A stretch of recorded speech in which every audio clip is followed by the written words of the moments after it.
इसे कहते हैं कसक और चाहत। मैं आज आपको ऐसी कहानी सुनाने जा रहा हूँ जिसको सुनकर आपके रोंगटे खड़े हो जाएंगे।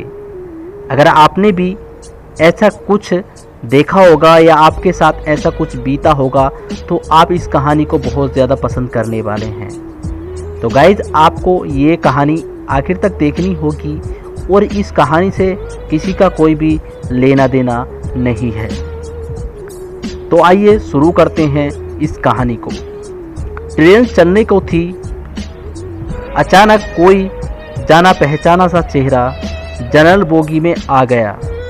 मैं अकेली सफ़र पर थी, सब अजनबी चेहरे थे। स्लीपर का टिकट नहीं मिला तो जनरल डिब्बे में ही बैठना पड़ा। मगर यहाँ ऐसे हालात में उस शख्स से मिलना ज़िंदगी के लिए एक संजीवनी के समान था। ज़िंदगी भी कम वक्त कभी कभी अजीब से मोड़ पर ले आती है। ऐसे हालातों में सामना करवा देती है जिसकी कल्पना तो क्या कभी ख्याल भी नहीं कर सकते। वो आया और मेरे पास ही खाली जगह पर बैठ गया। न मेरी तरफ देखा, न पहचानने की कोशिश की। कुछ इंच की दूरी बनाकर चुपचाप पास आकर बैठ गया। बाहर सावन की रिमझिम लगी थी, इस कारण वो कुछ भीग गया था।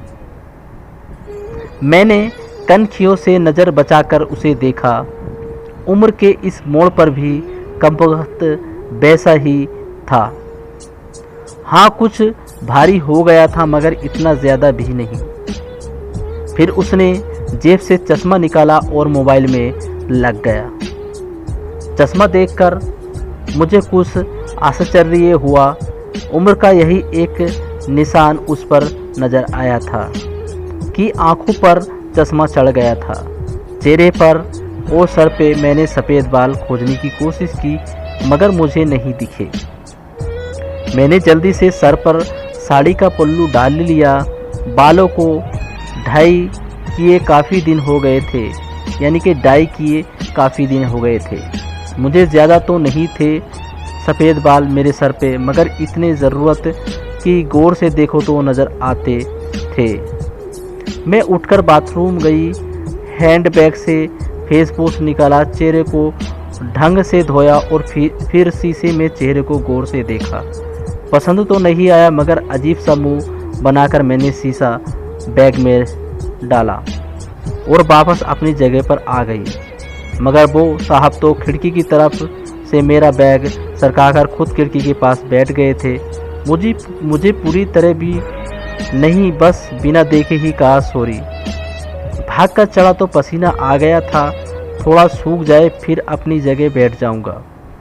फिर वहाँ अपने मोबाइल में लग गया। मेरी इच्छा जानने की कोशिश भी नहीं की। उसकी यही बात हमेशा मुझे बुरी लगती थी। फिर भी ना जाने उसमें ऐसा क्या था कि आज तक मैंने उसे भुला नहीं पाई। एक वो था कि 10 सालों में भी भूल गया। मैंने सोचा शायद अभी तक गौर नहीं किया, पहचान लेगा। थोड़ी मोटी हो गई हूँ, शायद इसलिए नहीं पहचाना। मैं उदास हो गई। जिस शख्स को जीवन में कभी भुला नहीं पाई उसको मेरा चेहरा ही याद नहीं। माना कि ये औरतें और लड़कियों को तोड़ने की इसकी आदत नहीं, मगर पहचानने भी नहीं।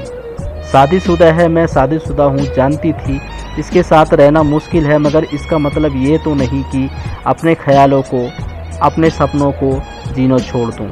एक तमन्ना थी कि कुछ पल के उनके साथ गुजारूं, माहौल दोस्ताना ही हो मगर हो तो सही।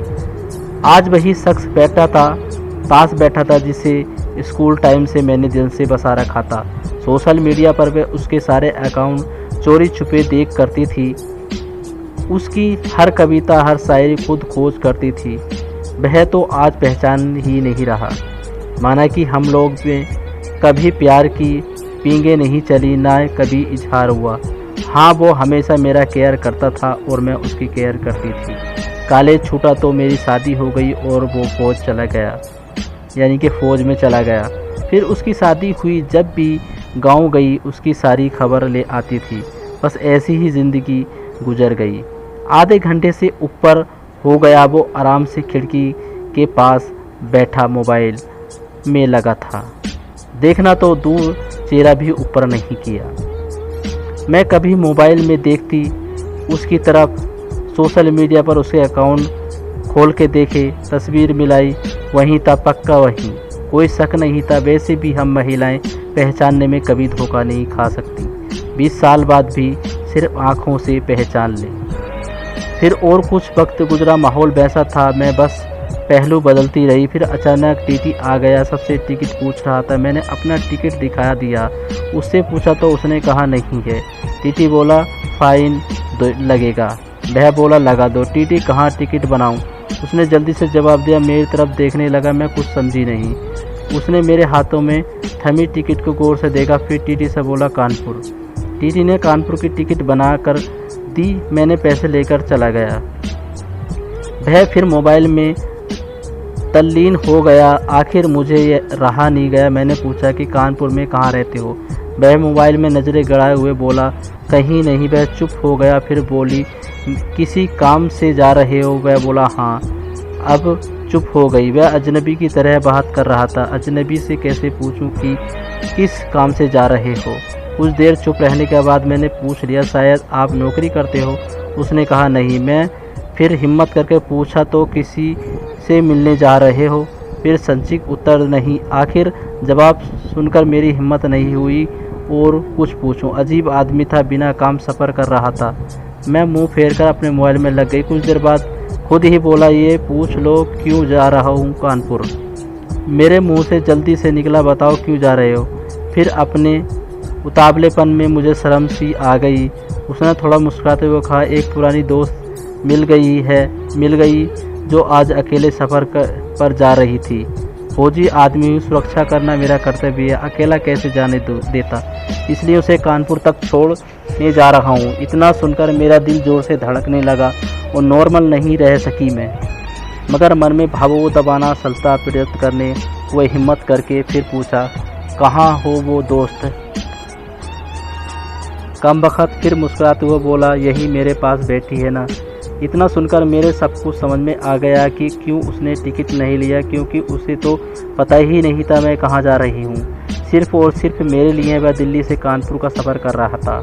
जानकर इतनी खुशी मिली कि आंखें में आंसू आ गए। दिल भीतर एक गोला सा बना और फटा। परिणाम आंखें तो भीगनी ही थी। बोला रो क्यों रही हो? बस इतना ही कह पाई, तुम मर्द हो नहीं समझ सकते। यह बोला क्योंकि थोड़ा बहुत लिख लेता हूँ, इसलिए एक कवि और लेखक भी हूँ, समझ सकता हूँ। मैं खुद को संभालने हुए शुक्रिया मुझे पहचानने के लिए, मेरा इतना टाइम निकालने के लिए। वह बोला प्लेटफॉर्म पर अकेली घूम रही थी, कोई साथ नहीं दिखा तो आना पड़ा। कल ही रक्षाबंधन था इसलिए बहुत भीड़ है, तुमको यूँ अकेले सफ़र नहीं करना चाहिए। क्या करती, उनको छुट्टी नहीं मिल रही थी और भाई यहाँ दिल्ली में आकर बस गए हैं। राखी बांधने तो आना ही था, मैंने मजबूरी बताई। ऐसे भाइयों को राखी बांधने आई हूँ जिनको ये भी फिक्र नहीं बहन इतना लंबा सफ़र अकेले कैसे करेगी। उसने शर्ट की बाजू के बटन खोलकर हाथ में पहना तांबे का कड़ा दिखाया जो मैंने फ्रेंडशिप डे पर उसे दिया था। बोला यह तो नहीं आती पर कमबख्त तेरी याद दिला देता है। कड़ा देखकर दिल को बहुत सुकून मिला। मैं बोली कभी संपर्क क्यों नहीं किया? यह बोला डिस्टर्ब नहीं करना चाहता था, तुम्हारी ज़िंदगी है और मेरी अपनी ज़िंदगी है। मैं डरते डरते पूछा तुम्हें छू लूँ? वह बोला पाप नहीं लगेगा। मैं बोली नहीं, छूने से नहीं लगता। और वो कानपुर तक हाथ पकड़कर बैठी रही। बहुत सी बातें हुई। ज़िंदगी का सफ़र ऐसे यादगार दिन था जिसे आखिरी सांस तक नहीं भुला पाऊंगी। वह मुझसे सुरक्षित घर छोड़कर गया, रुका नहीं, बाहर ही से ही चला गया। जम्मू थी उसकी ड्यूटी, चला गया। उसके बाद उसने कभी बात नहीं की क्योंकि हम दोनों एक दूसरे को फ़ोन नंबर नहीं लिए। हालांकि हमारे बीच कभी भी नापाक कुछ नहीं हुआ, एक पवित्र सा रिश्ता था, मगर रिश्तों की गरिमा बनाए रखना ज़रूरी था। दोस्तों उम्मीद करते हैं कि आपको ये कहानी पसंद आई होगी। अगर कहानी पसंद आई है तो कमेंट बॉक्स में अपनी राय ज़रूर दें।